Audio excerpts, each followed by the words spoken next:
Exam current affairs में आपका स्वागत है। टुडे इज 11 अक्टूबर। तो 11 अक्टूबर के जितने भी इंपॉर्टेंट क्वेश्चन हैं वो हमारे डिस्कस करेंगे। साथ ही में क्वेश्चन से related important facts actual facts के बारे में भी डिस्कस करेंगे। तो फ्रेंड्स, वीडियो के डिस्क्रिप्शन में नीचे एक लिंक दे रखा है जहाँ से आप पीडीएफ डॉक्यूमेंट भी डाउनलोड कर सकते हैं। तो ये वीडियो आपको अच्छा लगे तो प्लीज़ चैनल पर जाकर सब्सक्राइब के बटन पर प्रेस करके सब्सक्राइब जरूर कीजिएगा। साथ में प्रेस कीजिएगा बेल आइकन, ताकि डेली आपको मॉर्निंग में करंट अफेयर्स के 4 बजे नोटिफिकेशन आते रहे। स्टार्ट करते हैं फर्स्ट क्वेश्चन से। क्वेश्चन नंबर 1, विश्व मानसिक स्वास्थ्य दिवस वर्ल्ड मेंटल हेल्थ डे कब मनाया जाता है? तो इसका सही उत्तर है ऑप्शन सी, 10 अक्टूबर।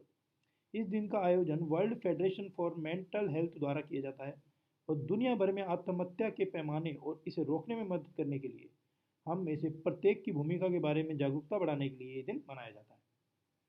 क्वेश्चन नंबर 2, प्रकृति और लोगों के लिए उच्च महत्वाकांक्षा गठबंधन आधिकारिक तौर पर किस वर्ष शुरू किया गया था? इसका सही उत्तर है ऑप्शन डी, 2021।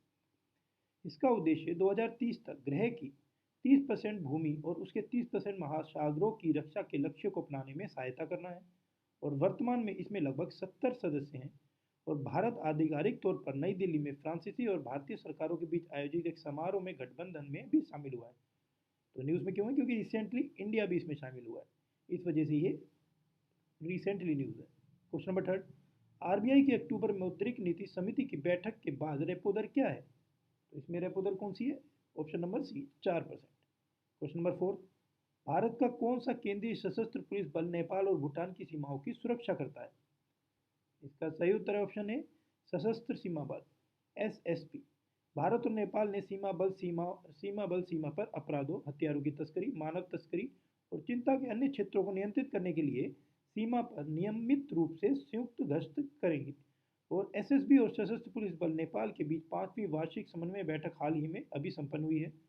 और सीमा के पारगमन बिंदुओं पर एपीएफ और एसएसबी द्वारा स्थापित हेल्प डेस्क नागरिकों की वहाँ की जो आवाजाही है उसकी सुविधा के लिए भी ये जारी रहेगा।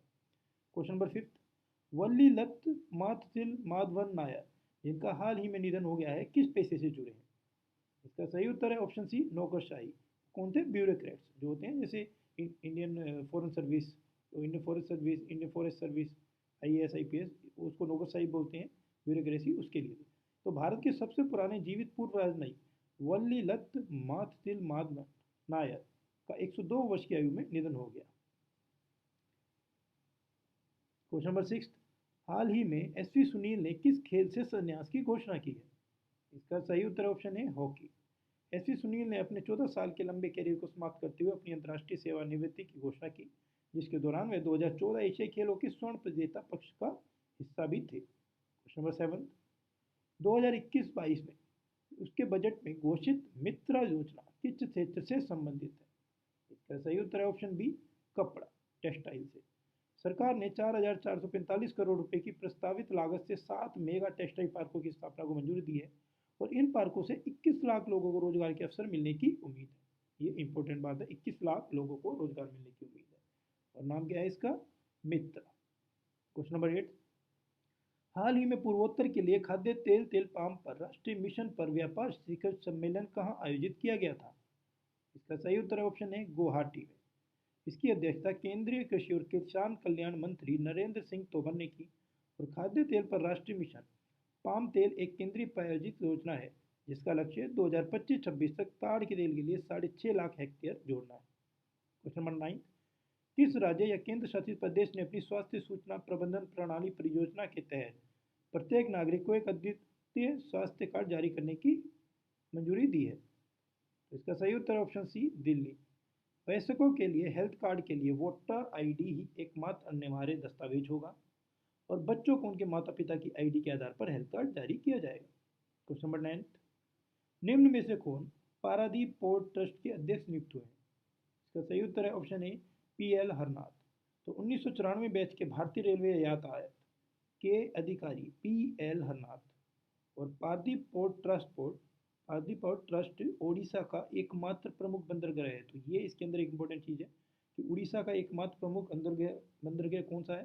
तो उसमें अगर 4 ऑप्शन आएंगे तो वो इस तरह का ऑप्शन आ सकता है कि पारादीप पोर्ट ट्रस्ट का भी ऑप्शन हो सकता है, जिसका टिक करना होगा।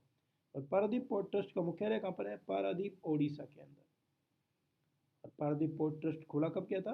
12 मार्च 1966 को। तो फ्रेंड्स, आज के वीडियो कैसा लगा? अगर ये वीडियो आपको अच्छा लगा हो तो प्लीज़ वीडियो को लाइक जरूर कीजिएगा, कमेंट बॉक्स से कमेंट कीजिएगा और शेयर कीजिएगा अपने फ्रेंड्स को जो ऑलरेडी एग्जाम की प्रिपरेशन कर रहे हैं। और चैनल पे अभी तक आपने सब्सक्राइब नहीं किया है तो प्लीज़ चैनल पे जाके सब्सक्राइब के बटन पे प्रेस करके सब्सक्राइब जरूर कीजिएगा, साथ में प्रेस कीजिएगा बेल आइकन, ताकि आपको डेली बेसिस पे करंट अफेयर्स के मॉर्निंग में 4 बजे नोटिफिकेशन आते रहे। कल फिर नए क्वेश्चन के साथ, नए अपडेटेड क्वेश्चन के साथ दोबारा मिलेंगे। तब तक के लिए नमस्कार, गुड बाय।